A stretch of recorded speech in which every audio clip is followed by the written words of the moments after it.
Good morning, everyone. Thank you for joining us for this special MRAM. We have three topics today at the start that are all going to be handled by Jesse Rice from UW FT. And then we have some SAGE updates and Q&A for the second half of this hour. So we will be, just as we have in in the recent past, we will be getting to some questions as we can throughout the presentations and especially in that second half of today. But we will be collecting all of the questions from the Q&A. So feel free to add questions there. They may get addressed during the session, and all of them will get addressed within about a week. Will be posted or will be sent out via email, and the recording and the slides, if we have any, we might have a lot of demos today, will be posted within about a week as well on the website.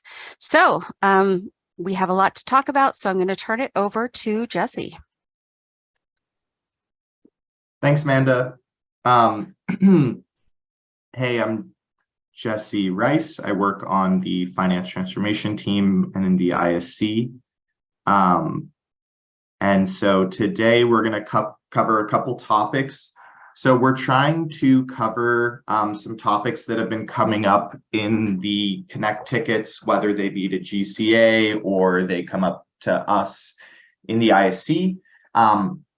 So the first topic I wanted to talk about was the standalone grants versus the sponsored grants. So this has been causing a lot of confusion, and rightfully so, because it is confusing. And so let's get into that. And then we'll be talking about some of the accounting of your transactions, costing allocations update, and the budget versus actual report. So standalone grant versus sponsored grant. So what's the difference? So the standalone grants, so the grant work tag in Workday is created to represent sponsored grants, right? It's a grant work tag. But what happened is that UW has a really complex accounting structure. There's a ton of stuff going on across different parts of Seattle and elsewhere. And so the grant work tag also had to be repurposed for specific other uses. And so there is the majority of grants, which are all sponsored, and then there's also a smaller other population of grants being used for other non-sponsored things. Some of those common things are startup funds, retention funds, surpluses, things like that. And so we've been getting a lot of questions of like, hey, this is, why is this a grant? It's not part of my sponsor research, stuff like that. And just kind of some general questions where people are not seeing which one is which. And so we just want to show how to tell them apart. So one way is standalone grants often follow like a naming convention that might have the name startup, retention, something like that in them. That's just like at a glance. But if you want to tell more specifically, you'll see that standalone grants are not connected to awards. So awards are exclusively for the use of sponsored research. And so you'll never see a standalone grant connected to an award in Workday. And then the most reliable way to tell is that we have them organized in a hierarchy. So you've probably been seeing a lot of different hierarchies in Workday. And so it works that like we have all grants fall into one hierarchy and then we keep going down. So they're organized into standalone grants, and then like dentistry has their own standalone grants, CAS has their own standalone grants, and then you keep going down all the way to like the department level.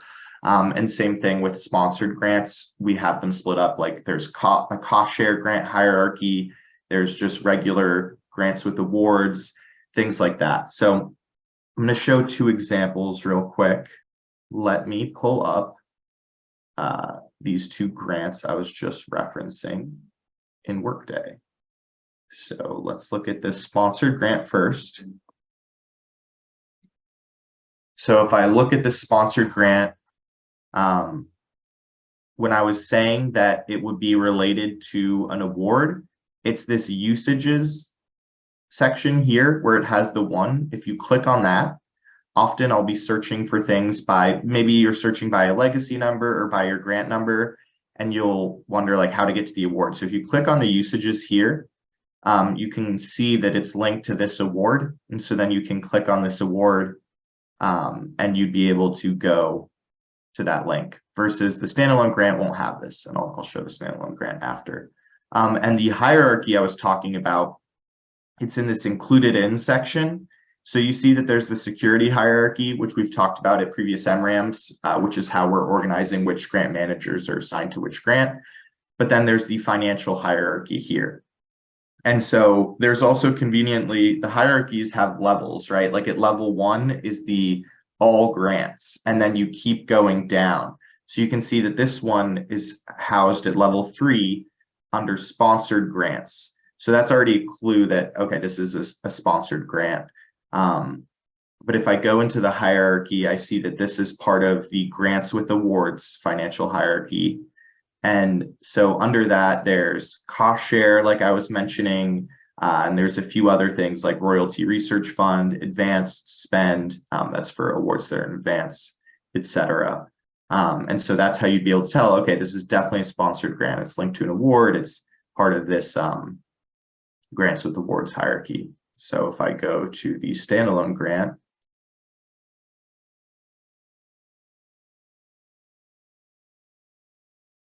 so if I go here instead, all right, so already it's called dentistry surplus. So I can tell it's probably a standalone grant. There's nothing, there's no, that usages field that was there, it's not here because this one isn't linked to anything. So that's already a clue that, okay, this is a standalone grant.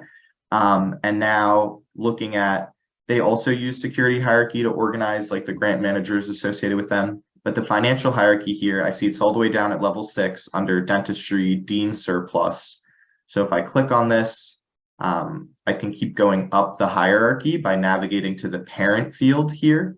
So if I click on the parent and I see that, okay, now we're in dentistry dean standalone grants. So I already know now it's a standalone grant, but if I want to be really thorough, I keep going up the parent until I get all the way to here. The parent is the standalone grants. And so I see that there's all these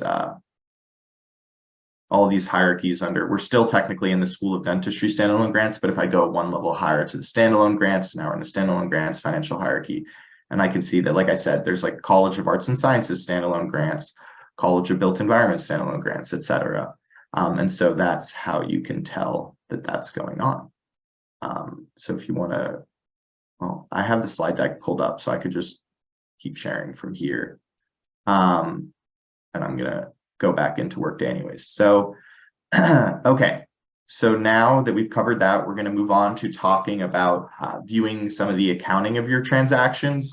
And so it's important to get to see a little bit of how the accounting works in Workday to see what sort of impacts you're having by entering certain work tags on your transactions.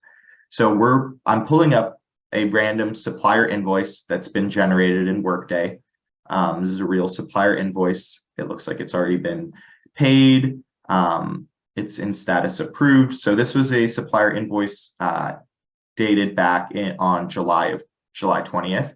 And so you can scroll through it and look at some of the different information on here. And also, I forgot to mention, if you want to follow along and just click through Workday yourself, that can sometimes be helpful for learning and stuff. So if you want to open a supplier invoice or something, you totally can.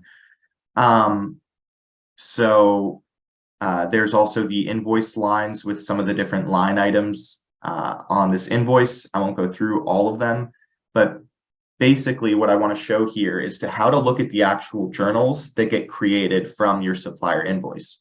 So if I click on the related actions of this supplier invoice, and this is true of most of your things, like if you have a requisition, it would be the same thing. You would click on the related actions. There should be an accounting menu, and you can click view accounting. And so if I click view accounting here, now I'm looking at the actual journal lines that posted from that supplier invoice. And so this is where I can actually see some more details of the accounting. So I see the ledger accounts that each line posted to, which maybe you don't care too much about, but if you see that it's something that looks really wrong, it might give you a clue to like, okay, maybe I need to reach out to someone in my department that's more accounting focused, or if you are the person that's accounting focused, you see something's wrong, you see that maybe there needs to be, I don't know, if it's a payroll transaction that looks wrong, maybe you need to process a PAA, or submit a connect ticket, or if it's a supplier invoice that looks wrong, maybe you need to reach out to someone who's dealing with procurement, or that may be you and you may need to rectify that supplier invoice, etc.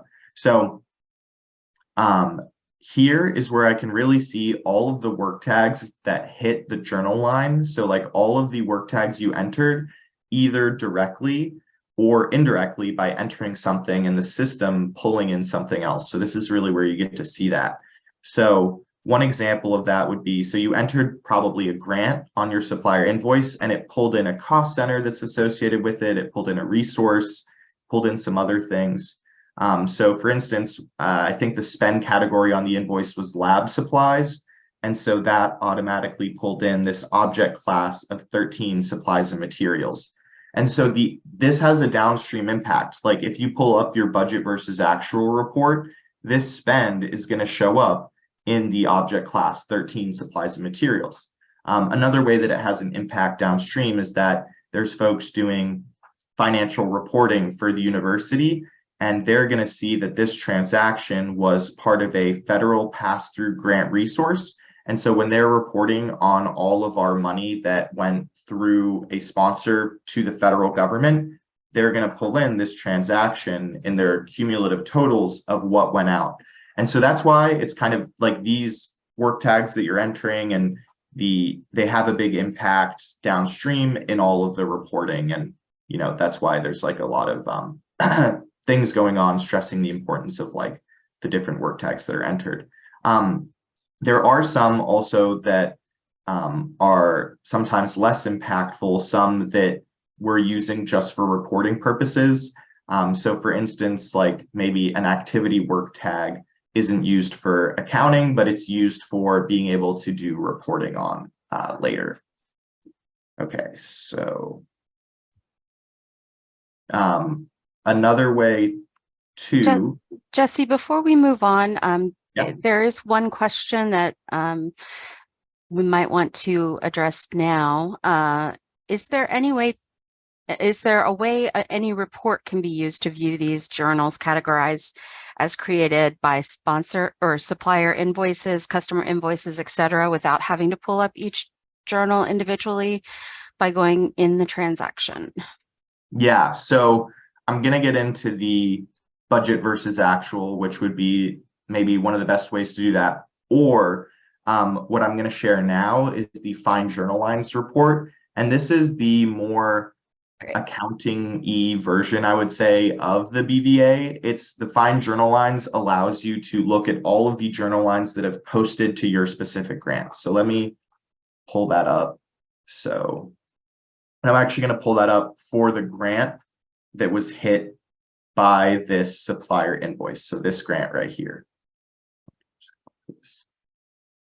So I'm going to run Find Journal Lines.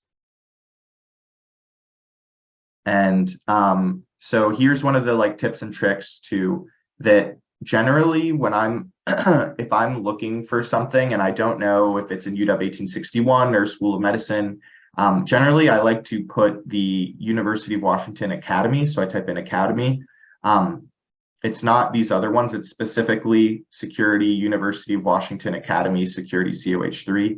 Again, talking about those hierarchies, this is another Workday hierarchy. So this University of Washington Academy, it includes, you can see here, this includes School of Medicine and UW 1861. So that can be helpful if you're doing some analysis. Sometimes folks have entered like UW 1861 and then they're trying to look at a School of Medicine grant and they won't see any of the transactions because they put in that UW 1861 company field. And so it can be helpful to just put this in. But obviously some people, if you're just in one department, all your awards are in one department, you can just put in your company. You don't have to do this. But when you're looking at more things, it can be helpful. So let's look at, so I've entered for the year, I'm entering FY24. So that would be July through next July. And I am going to, for the period, I enter year, like I just want to see everything that's posted this year. So this would put in July, August, and then, you know, all the future periods that don't have anything yet because we're not in them yet. But you could also just look at a specific month if you wanted to as well. There's a whole bunch of different things you can filter on if you just want to look at the actuals or the encumbrance ledgers, things like that. But what I want to do is I want to put in my grant work tag. So this is the most common way, kind of as a grants person, that I look at this report. I typically enter these 3 required periods at the top, or the company, the periods, and then I put in my grant work tag that I want to analyze specifically. If you could also enter different work tags or use these different fields in any way you want. You could get more specific with which, like, you want to see the accounting date on or after or on or before if you want to look at a specific date. But let's just look at everything that's posted to this grant. So if I run this, I can see that there's 206 items. And that probably, or not probably, it definitely doesn't mean that there's been like 200 supplier invoices that have posted to this grant. Because when you have a single supplier invoice post, there's usually a couple different journal lines due to impacts of, like, you'll have a journal line post for the F&A, you'll have a journal line post for the spend, and like there can just be different like accounting ledgers that are hit and things like that. And so here is where you get to see all of those things that hit your grant. And so I can look at the accounting date. Maybe I want to now get more specific and filter and just see things that have been posting into August. And then I would only see those. So now I'm down to only 3 things have posted into August. So most of the activity has been going on in July. Another thing I want to do is I just want to show. So you can kind of see how the life cycle of some of your spend is hitting this grant. Like, for instance, I see that the purchase order hit a grant and it created a transaction into the encumbrance ledger because it's a purchase order, like the spend hasn't been completed yet, right? And so I can see some of the different work tags that it hit here. And then if I actually change this source and instead of looking at the purchase order, let's say that I want to look at the requisition actually hit the pre-encumbrance ledger because the requisition is even earlier in the spend process. And so I could look at the different ledger accounts that it hit. I can look at all the different work tags. And if I want to as well, I could actually click on the magnifying glass. I'm going to right click it and look at it in a new tab. And here, now I'm looking at the accounting, but now I also see which requisition this is. And so then I could also open this requisition and be like, huh, like, what is this requisition? Like, when did it post? Who posted it? What's going on with it? And so you have that ability to kind of navigate through the more specific accounting details here. And if I change this to look at the supplier invoice, I could go find that supplier invoice that had hit the grant that we were looking at earlier. So that's kind of, this is like a useful, more in-depth, like, see every single thing that's hit my grant from like a journal line level detail. And then I'll get to the rest of the Q&A at the end. I just want to get through these things. So I want to give a shout out for, there was a costing allocation issue that's related to exactly what I'm talking about. So we sent an email to the impacted departments a couple days ago. So if you didn't get that email, you don't have to worry about this. But essentially what happened was that while entering costing allocations, there were sometimes people were entering both a program and a grant, and maybe some of their program work tag cost centers and things like that pulled through. And so essentially we're seeing that some payroll posted to a grant, but not the cost center associated with that grant. Instead, it posted to the cost center associated with the program. And same thing with like the resource and things like that. So for the accounting impact of that is that we had grant spend posting to like a fund that's not the grant fund and things like that. And so we've communicated with those folks about changing those costing allocations. There's also we've stood up a new validation that prevents you from entering payroll costing allocations that aren't, and if you put on a grant, like a sponsored grant, it has to go to the grants related work tags. You can also put on a program or an activity or something like that in order to have like another work tag for tracking purposes, but you need to keep the grants actual related work tags, which are the cost center, the fund, the function. Those are sometimes the balancing unit. Those are all the related work tags on the grant. And again, that's important for downstream impacts to reporting into the accounting. So hopefully people can get to that before this coming Tuesday. And I know that some folks said that they're still waiting to get they've put into their costing allocation the correct cost center, and their grant is still sitting with like a conversion only one. And so that's okay that you've put in the correct cost center, because GCA is going to work on updating those cost centers later. We're still waiting for some things to post from our conversion process, like the beginning balance load is still ongoing in Workday, but those cost centers will get updated, in the next few weeks or in the next month. Okay, we're sort of running out of time, but the budget versus actual, I wanted to give a quick shout out, a quick explanation of kind of how we converted the balances of the past transactions into Workday. So Workday went live in July of this year, and all of your spend on all of your grants and everything from before go live, so June of this year and prior, like all your spend a year ago, 2 years ago, etc., that all came in with a June of 2023 accounting date.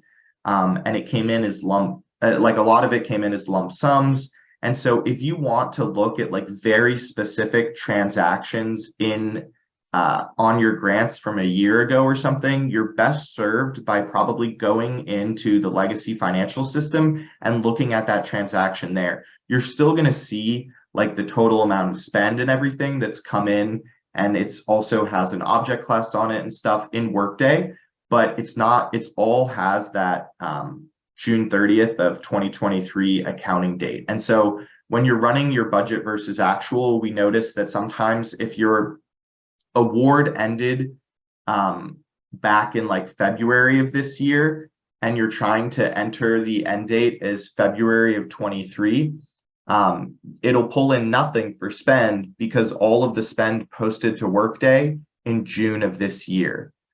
And so let me just open up the BVA and show an example of some different ways you can run this report.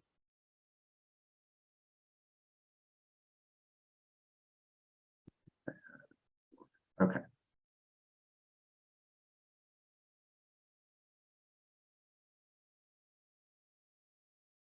So running the BVA, first of all, there is a job aid out there called, it's J28, Reporting Periods on the Grant Budget versus Actual. So this is a really useful job aid to see. I know the time period and the period fields are both confusing. And so we wrote a job aid to try to help with that, to see like what parameters you can enter to give you different outcomes on the budget versus actual. Again, I like to enter Academy here as the company. And then I'm going to enter my award, and let's take a look at, let's say that I want to just look at the spend in August. So if I just want to look at a specific month, I'm not going to go by fiscal time period. So, I am going to go by fiscal time period. So the award time period is really meant if you want to look at your award segments or your award life to date. The fiscal time period is if you want to look at specific months or like a set of 6 months or a fiscal year that doesn't necessarily line up with your award year. And this is all in that job aid. So sorry, we're running out of time. I'm going through this kind of quick, but in this case, let's say I want to just look at August. So I would click on current period, and then under period, I can look at the current and prior periods. I could also look at all of the fiscal periods. This menu is just meant to kind of like make it a little bit easier to get to what you're looking for. So if I click on August here, I could enter a specific grant if I wanted to, if my award has a ton of different lines and I just want to look at one part of it. But for this one, I'll hit OK. And so here I can actually see that this award under spend in current period, there's nothing. So it looks like nothing has been spent in August yet on this award. And a helpful tip and trick that we've noted is that there's this button here. I don't even know what to call it exactly. It's like this button though allows you, we've gotten some, okay, I guess when I'm hovering over it, it says it's called the change selection. So a lot of folks have complained that they have to keep rerunning the report and entering their fields again. But if you click on this button here, it pulls back up all of the things that you just put in. And then I could just change this. Let's say instead of August, now I want to look at July. So that makes it just a little bit easier. And now I can hit on OK. And now I can see my spend. So again, the budget versus actual report here, you can see the spend in your current period. You can also see the budgeted amounts. You can see the encumbrances and the remaining budgeted amount. If you scroll over, there's also the cost share column, and there's also the program income revenue column. Again, I don't really have time to go more into these fields, but I will just say that if you click on any of these numbers here in blue, it will actually show you some of those underlying transactions. And then from here, you could actually go and look at, so kind of full circle here, I could open this journal, which would then show me that those more detailed accounting entries associated with that spend that's showing up in my actuals here. And so I'll flip it open to questions. I know we're technically running out of time. We can stay on for probably till 9:45. And if people have to drop, you feel free to drop. That's totally fine.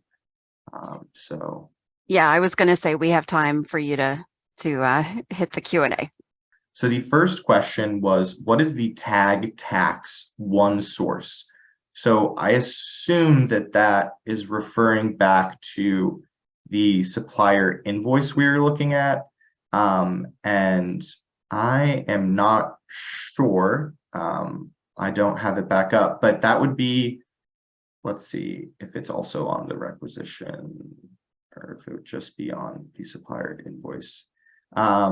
So I know that there is a tax section under your supplier invoice as well as requisition and stuff where you can choose like the tax applicability, the tax codes, but I'm definitely not a tax expert. I'm not sure what that one source is, but yeah, if you still have questions, you could follow up and then maybe we could send that to the procurement team. How do you drill down to supporting docs? Okay, good question. So here I'm looking at the accounting, or am I looking at my actual requisition? Okay, so I'm looking at the requisition. So if there is a supporting document, there will typically be an attachments tab, and you'd be able to click on that attachments tab and open your attachment. So let me see if I can pull back up that supplier invoice. I wonder if it did have an attachment.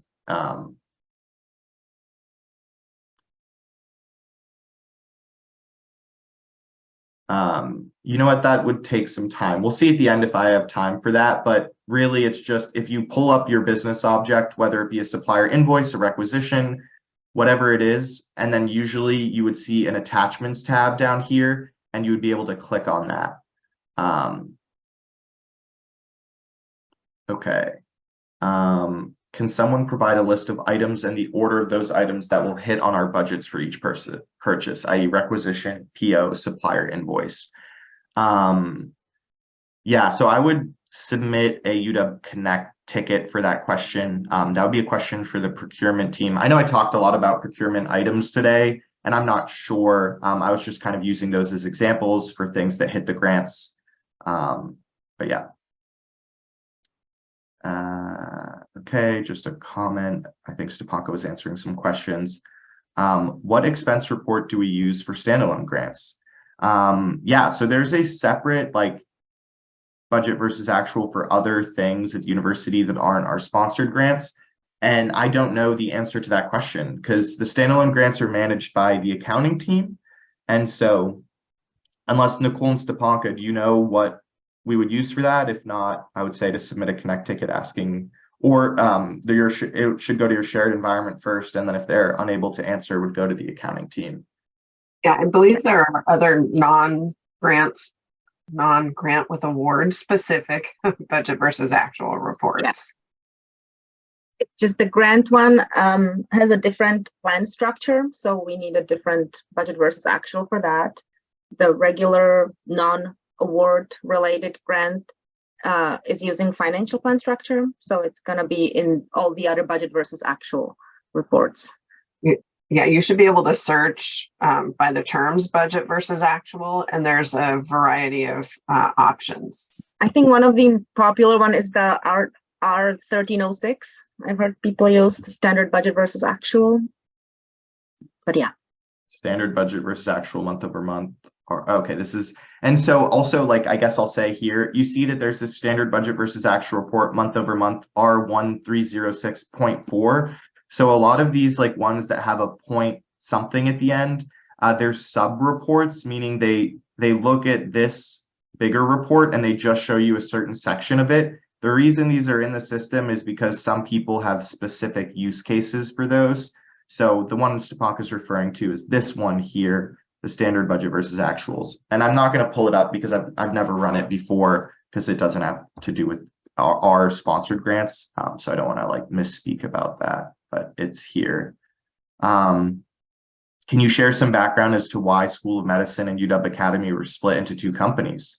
Stepanka or Nicole, do you want to take that? I'm not sure why. I know that there were some school of medicine specific requirements where they needed that. Yeah, it was definitely not our decision, or like UW FT. Nicole, you have anything? I don't remember why. I don't have the whole history, but we can certainly get a written response to that request. Yeah, sounds good. But it was definitely a decision made, I know for sure, with the heads of the colleges and things like that involved, and they wanted that. Okay, the challenge with fine journal lines is that the work tag field has a ton of information collapsed into one field, which complicates extraction and analysis if we want to use for updates on our projections. Are there any custom reports being developed that will account for this? Oh, wow. Okay, that actually brings me to, sorry, we have like a ton of things we're solving right now, so this didn't have as much time as I normally would to prepare, but I actually forgot to talk about my last slide. And the reason is a friend in one of the departments told me that people were complaining about this, which is something that we've had trouble with as well, which is taking the Workday reports, downloading them to Excel, and then using them for analysis there. So we actually have some formulas here that can help with that. We still recommend submitting a Connect ticket. I think that this is a bigger issue that we're going to have perhaps the reporting team develop like some more solutions for this in the future to make this a little bit more user-friendly and easy. The reason a lot of them in some reports are in one column is because if they split them out into multiple columns, it creates like it adds a ton of time for the report to run, and it makes the report like a little bit more complex and like long and wild. So let me pull up one that I actually prepared for this presentation. So I actually downloaded the Find Journal Lines by just clicking that Excel button on your Workday screen. It's almost always there. You can download a lot of different things. So here, if I wanted to download the journal lines for this requisition, I would just click this Excel, export to Excel button here. So I did that in advance. And so I have this Excel sheet ready here. And this could be shared out too with the slides if people want. Just let us know. But essentially, you'll see that like that person was just referencing in their question, that this work tags column has all of the work tags dumped into a single cell in Excel. And so it's really hard to do any analysis on that. And so one of the workarounds we have, which again, maybe there's something you do in your department that's department specific or for a report, but we use those formulas I had shown on the screen here. So if I, copy one of these formulas, so I've already set some up, right? So I've split out the balancing unit, the grant. But so if I paste this formula in, it will extract just the grant work tag. And so it's looking at this cell. So you may have to, depending on the report, if this is in a different cell, you may have to change this to like represent whichever cell it is that has all of your work tags dumped into one single row. And so, yeah, and again, this is just for folks that want to do or need to do that deeper analysis in Excel. So if you don't know what this is or whatever, then that can also be totally fine. This is just for people that want to do a little bit more analysis in Excel. So this is one thing we've set up. I know there was someone that was like working on building a macro that worked for one specific report.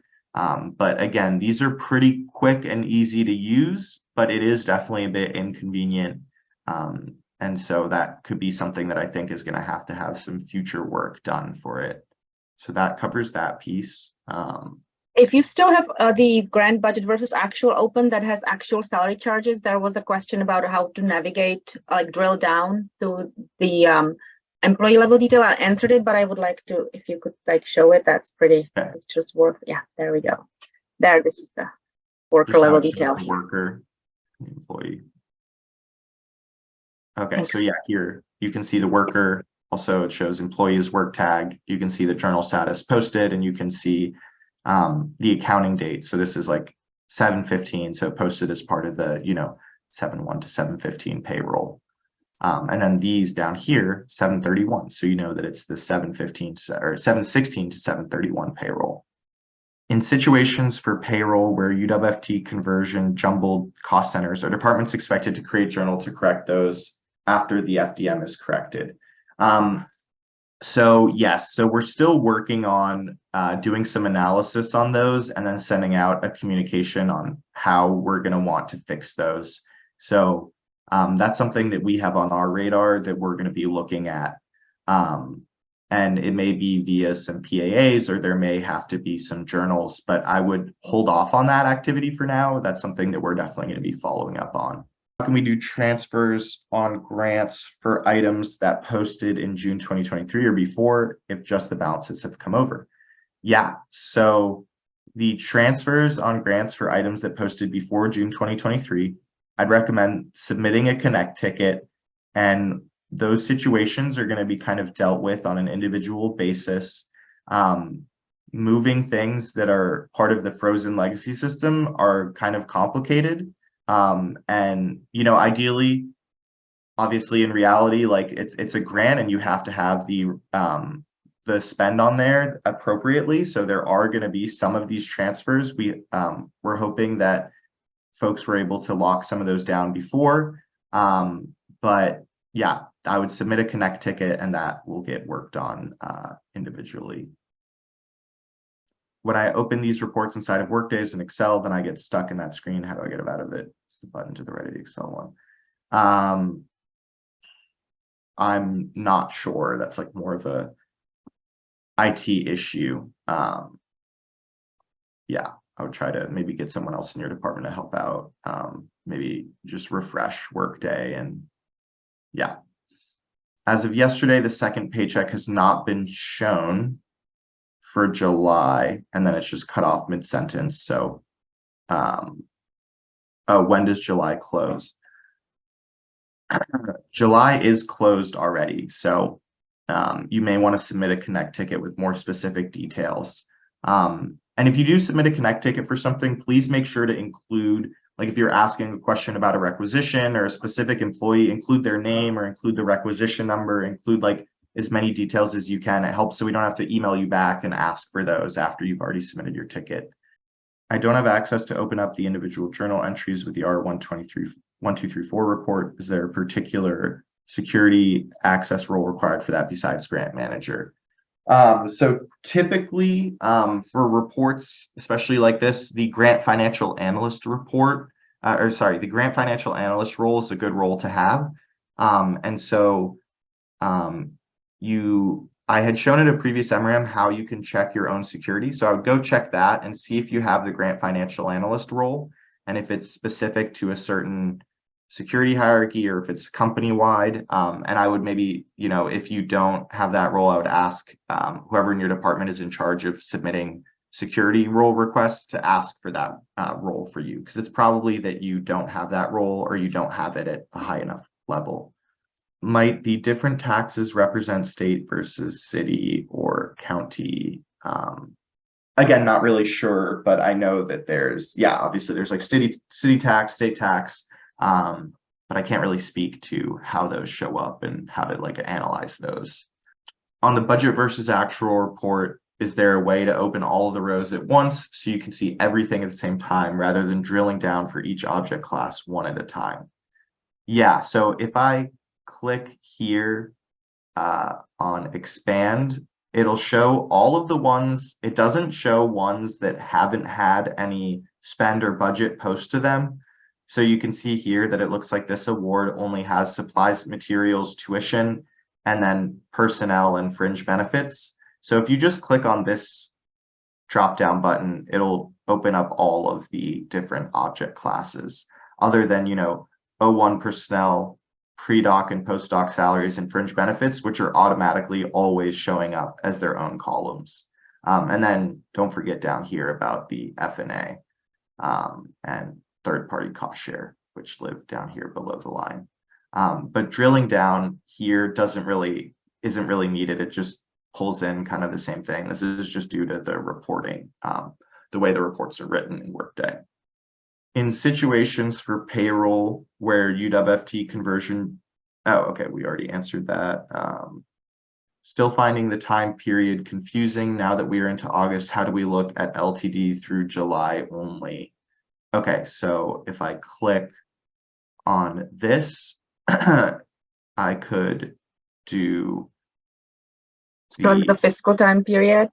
Oh. Yeah, well, if I do award life to date, and it looks like they went through July only. Oh, yeah, there right. we go. Yeah, so if I do award life to date, so I've chosen the award time period and then award life to date. And then instead of choosing my award period, I could choose the actual fiscal period.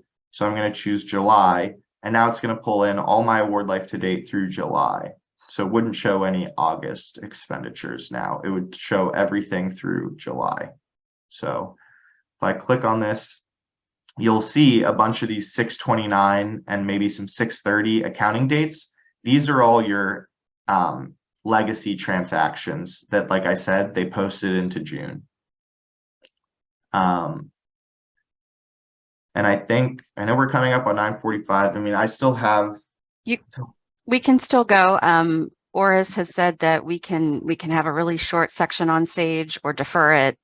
This is great to get these questions answered. So keep going if you can. Is there job aid training for all the company options? No, it's just the hierarchy thing. Again, if you scroll through that hierarchy, you can see the different companies there. But I think that some of the generic Workday trainings that you take should talk about company.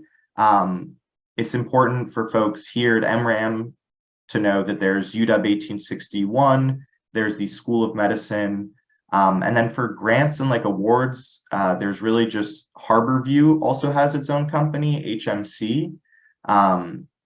And then there's also one more that only has 2 awards. What was that company again, Nicole? The UW MPC. They're not yet using the Workday award functionality, but they do have 2 awards that they're using grant work tags for. Sometimes someone gave a shout out that sometimes attachments are at the line level and not the whole requisition. Okay, so that's good to know. So if I go back to this requisition, maybe if we go down to the line level, maybe there's an attachment down there. Let's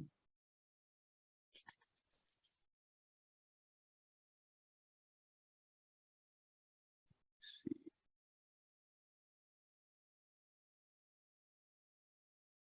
So I'm not seeing one on this one specifically, but that's a great shout out to take a look down at your line level if there maybe could be an attachment down there as well. We noticed Workday didn't calculate the indirect cost correctly in July report. How will this be resolved? Okay, so I would submit a connect ticket for that and give us some specifics as to, you know, what award and what spend wasn't calculating F&A rate correctly. And Monica gave a shout out about the company difference. I believe it is more around the fact that School of Medicine is part of the larger UW Medicine entity.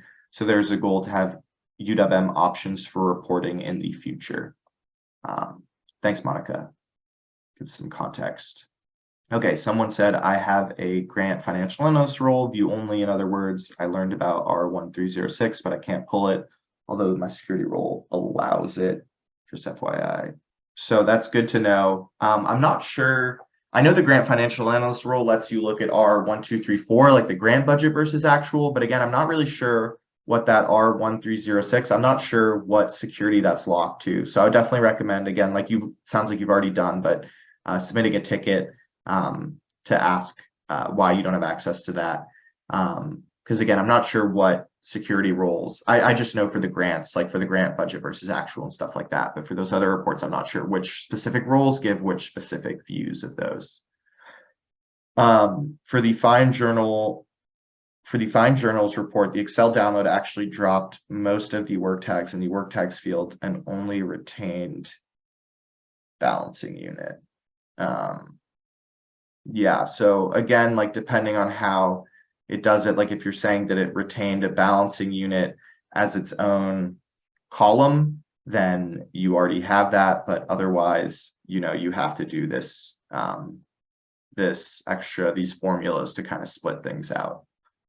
Someone said in R1234 time period, what is the difference between award life to date and current period? Which should we select when seeking an accurate current balance? So it depends what you're looking for when you say accurate current balance. So if I select current period here, so let's actually, here, let me select award life to date again. So I'm going to hit OK. So I see that there is $70,000 of personnel costs. This is all of my spend to date through July. So that's the accurate current balance, I think, that you're kind of referring to. And what happens is if I change time period to, so again, if you really want to look at the life to date, like I would always choose the award life to date field. But if you want to look at a specific month, which is what I was doing earlier, is where you would pull in the fiscal time period and just look at the current period. So the current period is literally only going to look at the period you enter down here. So it's only going to look at July now. So that number that we just saw of like 76 went all the way down to just 7,000 because it's only pulling in what's in July. So for life to date balances, I would definitely use the award period and award life to date.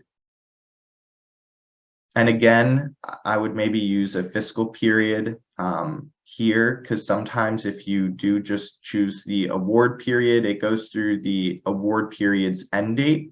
And depending on that, when that award ended, it may have ended before cutover. So you might not see everything, but here it does, because this award, we can take a look at when it ends real quick. So this one ends on 9/30/2025. So when I'm running this report, when I put in award period 1 annual, it's looking at this end date here. So if I go down actually to my award schedule, and I can see right here, award period 1. So this is award period 1. and this is the end date on it. So this is kind of the back end. So how you know, like the back end of where the system is really looking and pulling. So it's pulling in this 9/30/2025. And you can see that annual is the posting interval. So that's why it says award period 1 annual. Using Excel to do deeper analysis will take lots of times over and over. Is it possible to make a new report that provides this, maybe even a batch process overnight if that is necessary? Yeah, so I think that that's totally valid. I mean, I would submit, looks like Stepanka is typing an answer too, but I would maybe submit a Connect ticket asking for that. Because That again, is exactly what I was typing, yes. okay, yeah, because that, yeah, I would request that, right? Because I guess the reporting team will have to know that that's like a business need, that people want that broken out, and they'll have to analyze. I know that part of it was the performance. And so maybe you could suggest that too, that maybe even the batch process overnight, but running that for every single award might not be feasible in that way. So I'm not sure. So I would definitely submit a Connect ticket. Hey, Jesse. Yeah. Sorry, this is Lily. We're getting some questions in the chat about where, when you say submit a UW Connect ticket, there are a lot of options for where you can direct a ticket.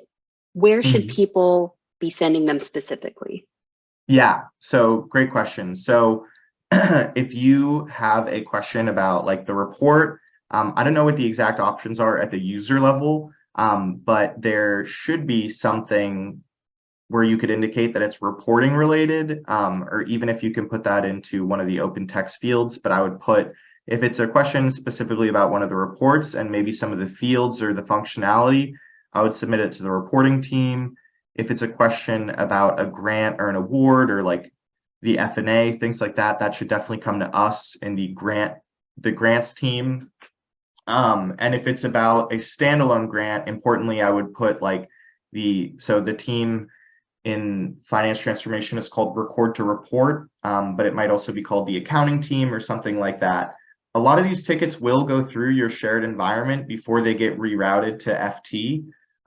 So that may happen as well. Some of them may also go to GCA before they get rerouted to us, because some of the questions GCA can answer, and then some of them we'll have to answer. Does that help, Lily? I don't know what the exact options are, but. Yeah, I think we can, in the Q&A that we send out later, we can include some detailed instructions on what to select in the UW Connect form. Thanks. In budget versus actual, we're seeing multiple salary lines, not just based out of the payroll pay period.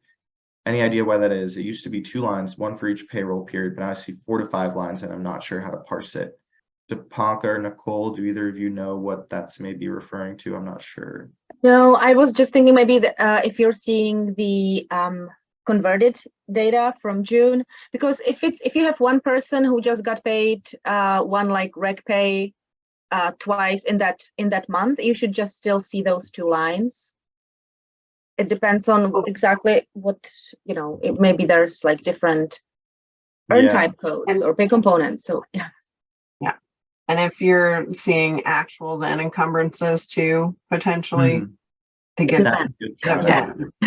It could definitely be the encumbrance thing, because like here I'm looking at just one person on this one, and I'm only seeing 2. I'm seeing 1 for 715 and 1 for 731. But yeah, it may be encumbrance. So if you look at like the ledger account or go into the journal, you might see if that's because of the encumbrance thing. For July payroll, the ADS payments for faculty posted in other object class rather than personnel. Stepanka. Yes, I'm typing the answer, but I can just answer that live. That was because the ADS and 2 more earn type codes, MSA and VTM, fell out of the pay component group that we had configured with payroll to apply F&A to.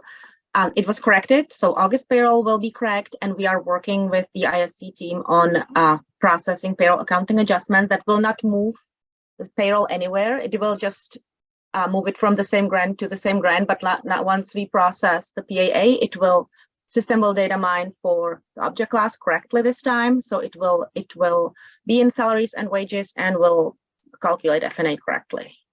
Thanks, Stepanka. Okay, now I think we truly are probably out of time. This only leaves I love Yeah, this. let's Mike.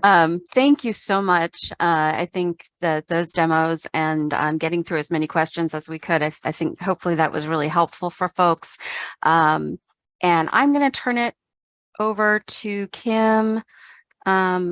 If you'd like to just jump in and give some resources related to Sage at this point, and take it away. Great, thank you so much. As mentioned, I have some resources here just to share with you all. As always, please feel free to contact Sage Support at Sage Help.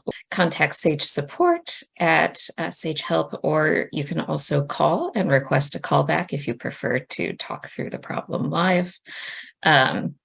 Make sure that you bookmark the Sage Prioritize Issues and New Features page for updates that we're making to Sage pretty frequently, weekly or every other week. Save the date for the next office hours, which are next week on Thursday from 1 to 2 p.m. So since we didn't get to have Q&A today, that's another great place to ask your questions with the full group of Sage experts and usually folks from OSP and GCA as well. Also make sure if you're new to Sage Budget to register for a class that is coming up in the next 2 weeks. And as mentioned at the previous MRAM, we have quite a few new job aids related to Sage, and they are all linked on the UW FT for the research community page. So if you have questions about ways to use Sage, particularly for modifications or award setup requests, make that one of your first stops to see if your question might be answered there. And I think since we only have 2 minutes left, I'll briefly mention that we have a couple new features that were released yesterday that I wanted to make sure folks saw. So now you can change which EGC1 is connected to an active award setup request. So if you accidentally link an incorrect one, you can change that now. Soon you'll also be able to change the Sage budget that is linked to an award setup request. So stay tuned for that announcement as well. You can also delete a modification request that is in composing status. So if you've accidentally created one or need to change the information in it and that requires deleting, you can do so. If it was created by OSP, you cannot delete it just to preserve some of that information. So if you're unsure if a particular request was created by OSP, you can check the comments and history section to see that. And I think that is where I will stop for now since we are nearly at time. Thank you. Thanks, Kim. And I'll give one more plug for the GCA forum that is also next Thursday, the 24th. So a lot of good stuff happening on that day. And that is where there's going to be discussion on the award structures in Workday, demonstration of different structures for NIH SNAP, non-SNAP, multi-year, cost reimbursable, and fixed price awards. Thank you, everyone, for taking your time on this Friday to come join us. And I hope everyone has a great weekend. And our next regularly scheduled MRAM is Thursday, September 14th. Thanks.